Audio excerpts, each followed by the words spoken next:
Pada malam itu, Ana Rahmadi yang periang dan banyak tingkah itu kini berubah drastis. Menjadi Ana Rahmadi yang pendiam dan sering melamun. Ikoniknya sebagai gadis yang tak pernah sedih itu kini hilang. 3 hari dia tidak masuk sekolah. Hari ini dengan penuh keyakinan dia memberanikan diri untuk sekolah. Banyak harapan dan mimpi yang hilang akibat satu malam yang dia ingin lupakan. Gadis itu masuk ke dalam kelasnya. Badannya lesu, matanya sembab. Orang-orang yang melihat penampilan Anara kali ini seperti mayat hidup. Biasanya gadis itu selalu menebar senyum manisnya dan tak pernah memasang wajah sendu ataupun sedih. "Ara, lo pucet banget." Gaisa menyadari kedatangan Anara. Dia kaget melihat penampilan Anara. Gadis itu tidak menjawab. Dia langsung duduk di bangkunya.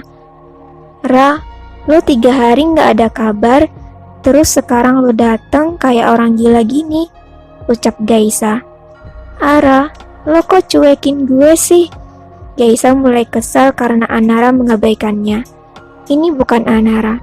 Gadis itu tidak pernah mengabaikan orang lain berbicara, kecuali pada Galang. "Ara, lo kemana aja?" Seorang gadis datang menghampiri mereka lalu duduk di depan mereka. "Sah, Ara kenapa?" tanya Caca bingung karena Anara tidak merespon ataupun meliriknya. Tatapannya kosong menatap papan tulis. "Gak tahu, Ara jadi aneh semenjak pulang dari Bali," jawab Gaisa. "Apa sih yang gue gak tahu waktu di Bali? Kasih tahu dong, kan gue gak ikut," sungut Caca. Bibirnya sedikit memoncong ke depan. "Gue gak apa-apa." Anara melirik Gaisa dan Caca secara bergantian. "Ini bukan Anara yang gue kenal. Lu kayak orang lain, Ra," komentar Gaisa dan dapat anggukan dari Caca. "Ra, cerita ada apa?" desak Caca, namun Anara tak menjawabnya. "Pagi, Ara," sapa Ringo yang baru tiba dengan kelima temannya. Salah satunya Galang. "Ra, lu kenapa? Diem aja sih," tanya Zigo. "Kasian si Galang, gak ada temen ribut," tunjuk Samuel, namun Galang diam menatap Anara dingin. "Loh, kok Ara malah diem aja? Lo gak mendadak bisu kan?" Haji heran karena tak biasanya seorang Anara menjadi pendiam seperti ini. Apalagi sedang digoda oleh teman-teman Galang yang merupakan anak geng Goals. Goals adalah nama geng pentolan SMA Kencana, yang isinya cowok-cowok pembuat masalah yang sering merugikan nama sekolah karena tawuran dan bolos menggunakan seragam sekolah. Tapi Goals menjadi ikonik cowok-cowok tampan SMA Kencana. Yang paling menonjol adalah Galang. Jelas dia adalah pendiri Goals. Banyak kaum hawa yang menyukai geng Goals, apalagi Galang sudah jangan ditanya lagi. Lelaki itu sangat tampan namun dingin dan cuek pada perempuan, kecuali pada Anara. Dia tidak pernah menganggap Anara sebagai perempuan, karena Galang tidak bertengkar dengan perempuan. Jadi dia menganggap Anara sebagai manusia tak berjenis. "Ngapain lo Aji, Zigo, Jay, masuk kelas gue, pergi bikin sumpek aja," usir Gaisa pada ketiga teman Galang yang bukan merupakan anak kelas 11 IPA 1. "Dih Gaisa, gak apa-apa dong, kita kan kesini mau nonton pertunjukan Galana." "Galang Anara," cetus Jay sambil menyengir. "Lo kira sahabat gue ajang untuk dipertontonkan?" sungut Caca kesal, karena sebelum-belumnya juga mereka sering datang ke kelasnya hanya untuk menyaksikan adu mulut antara Galang dan Anara.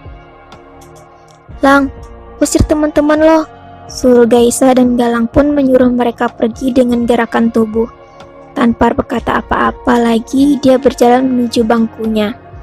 "Tumben gak gangguin Ara," cibir Caca. Galang hanya melirik sekilas namun melanjutkan langkahnya. Perlu kalian tahu, tidak ada orang yang berani bersikap kasar dan semena-mena pada Goals. Hanya Gaisa, Caca, dan Anara yang berani. Bila orang lain, mungkin Goals akan membuli atau mengganggunya, karena berani berhadapan dengan Goals. Seperti Anara, awalnya dia adalah target pembulian Goals. Tapi Anara tidak lemah dan tidak takut pada Goals. Alhasil, dia menjadi rival dengan Galang dan akrab dengan 5 teman-temannya. Kantin bagian paling pojok yang langsung mengarah pada jendela adalah daerah kekuasaan Goals. Bila ada yang makan di sana, mereka harus siap-siap saja membayar makanan anak Goals. Sebenarnya ini ide dari Aji, dan sampai sekarang masih berlaku. Sebenarnya keenam anak Goals berada di keluarga yang berkecukupan, lebih berkecukupan malah, apalagi Galang. Tapi kadang ada peribahasa, minta punya orang lain lebih enak daripada punya sendiri. Anak-anak Goals mempercaya itu. Lang, Hara kenapa ya? Tanya Samuel tiba-tiba. Galang yang sedang makan batagornya pun mendadak tidak nafsu mendengar nama gadis itu disebut. Tumben lo juga nggak buat Hara kesal, timpal Zigo. Biasanya juga pagi-pagi IPA 1 udah jadi pertunjukan sirkus antara kucing sama anjing. Ucapan Jai. Berisik, bikin gak selera aja. Galang pun berdiri memilih pergi dari kantin. Selera makannya sudah hilang, hanya enek yang ada. Saat di depan kantin, dirinya berpapasan dengan Anara dan kedua sahabatnya. Anara sempat melirik Galang, begitupun sebaliknya. Namun gadis itu cepat-cepat menunduk dan mempercepat langkahnya.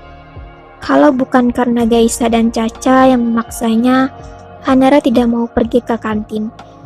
Dia sekarang terlalu takut dan malu bertemu banyak orang. Padahal orang-orang saja tidak menghiraukan Anara. "Hara, lo pesan apa?"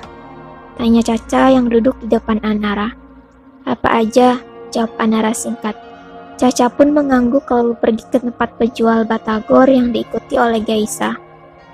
"Gue nggak ngerti kenapa Ara berubah," ucap Gaisa sambil memandang Anara yang duduk sendiri sambil menunduk. Selama mereka berteman, belum pernah melihat Anara menunduk kepala seperti itu. Pasti ada sesuatu yang terjadi. Gak mungkin Ara tiba-tiba berubah kayak gini. Dia tuh bukan kayak Ara, tahu nggak? Hari ini aja gue belum lihat senyum Ara. Biasanya dia nggak pernah lepas dari senyum, keluh Gaisa. Mereka rindu Anara yang periang. "Neng, mau pesan berapa?" tanya Pak Somad, penjual batagor. "3 aja bang," jawab Caca lalu kembali memandang Anara. "Bentar ya." Pak Somad pun sibuk menyiapkan pesanan mereka. Sedangkan Caca dan Gaisa masih setia memandangi Anara. Begitu banyak pertanyaan atas perubahan Anara. "Nih, Neng." Pandangan mereka beralih saat Pak Somad memanggil. "Makasih ya, Bang." Gaisa pun memberikan uang lalu berjalan menuju mejanya. "Nih, Hera." Caca menyodorkan piring batagor pada Anara. Namun gadis itu tidak merespon. "Ara," panggil Gaisa sedikit meninggikan suaranya. "Hah?" Gadis itu tersentak. "Itu dimakan." "Makasih," hanya satu kata yang keluar dari mulut Anara. Caca dan Gaisa saling bertatapan. Baru kali ini dia melihat Anara tidak nafsu pada batagor Pak Somad. Biasanya dia langsung menghabiskannya tanpa sisa. Tapi kali ini gadis itu hanya mengaduk-aduknya dengan sendok. Dia tanpa tak selera. "Batagornya kasihan dianggurin," singgir Caca. Namun tetap saja Anara tidak merespon, pandangannya kosong. "Lalu ini kenapa sih?" Gaisa kesal melihat Anara seperti orang kehilangan semangat hidupnya. "Gue ke kelas dulu." Anara pun langsung pergi meninggalkan kantin. Gaisa dan Caca hanya menatap kepergian Anara. Ini aneh. Saat di koridor Anara melewati ruang guru lalu Bu Olin memanggilnya dari dalam.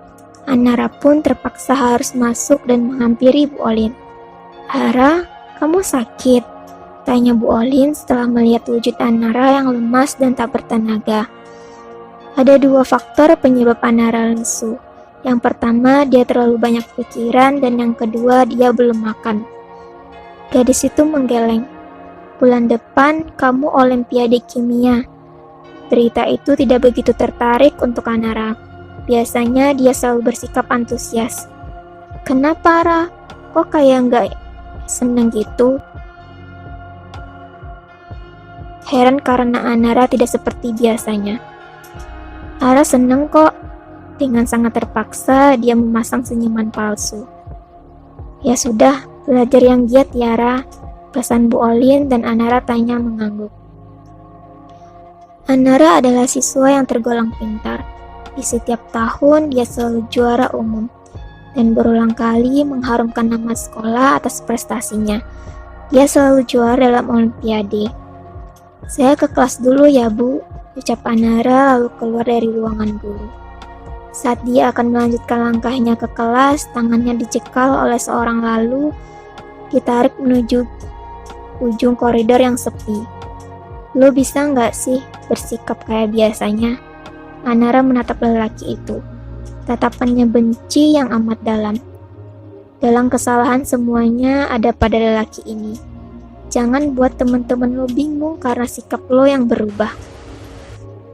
Anara yang dulu udah mati saat malam itu, ucap gadis itu penuh penekanan.